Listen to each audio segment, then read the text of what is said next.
We have decided to construct this new cow shed because from the dairy cattle project we've benefited a lot. When we try to see the success of the Heifer project, then I can say Haruma is #1. She has done a lot and she values a cow than anything. That because she has been living in poverty, but that one cow brought her out of poverty. The cows you are seeing here, these are grandchildren of that original cattle. A single cow produces 12 liters in the morning and 12 liters in the evening.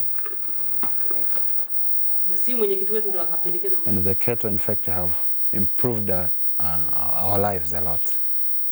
They've brought love in our house, cooperation, improved our standard of living. So I'm very grateful for the project.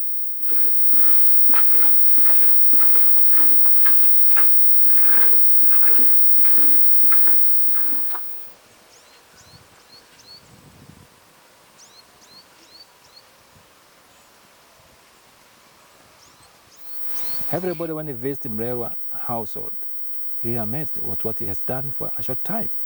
Because Mlelwa he has been with the project only for now it's 10 years. He started in 2000 only. But now what he has done for 10 years is quite very far from even people who have been with the project for many years. But these efforts also came from in partnership with his wife. My husband was a drunkard,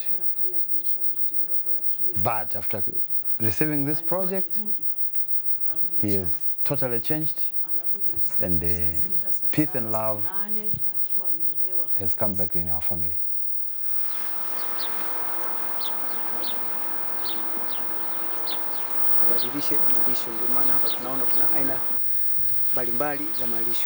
Another great benefit coming from the dairy cattle project is that we have started sustainable organic farming.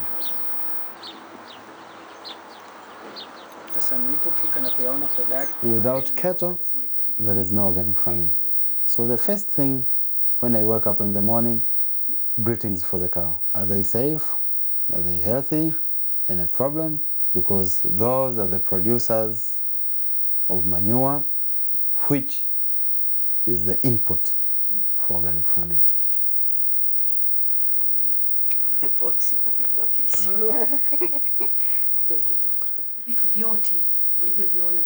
The cattle are part of my family.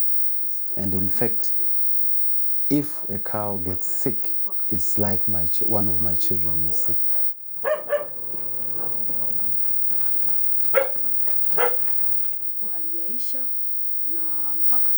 The first cow was known as Neema, and I gave that cow that name because I thought it was from the blessings from God.